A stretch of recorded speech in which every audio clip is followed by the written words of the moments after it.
So Merlin practiced both internal and external magical arts. External magical arts have to do with the creation of magical elixirs, magical potions, the consecration of magical objects, the using of magical force to create change in the world. He practiced this extensively. This was part of how he rose to power. He was, in his own way, a type of political force while he was alive.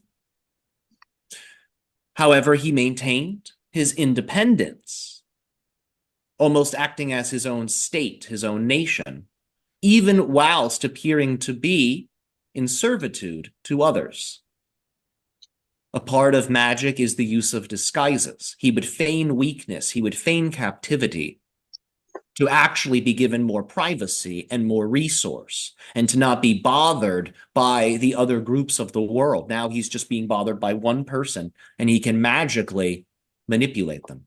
So he would feign weakness, he would feign bondage. He was incredibly intelligent, greatly connected to the being you call Tot, Tehuti, which you call Mercury, Hermes.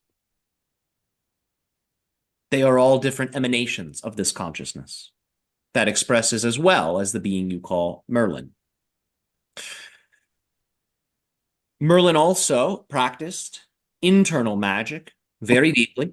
This allowed for him to transform himself into a magical object, a magical tool. It allowed for him to open up the portal to the 7 planets within his nervous system. You call this the 7 chakras.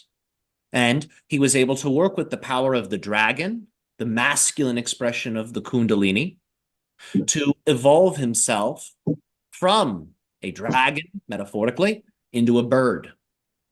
And as you know, the reptiles, the saurians, many of them in ancient times evolved into avian.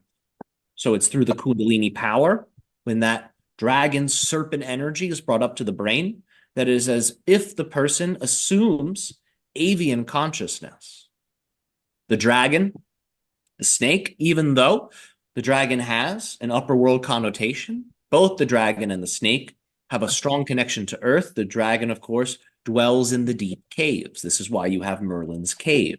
He would go to caves and perform these meditations, perform these exercises, because the cave is very similar to the yoni. When you meditate in the cave in darkness, it is like you're returning to the womb and you can remember your true self. And that is the source of magical power.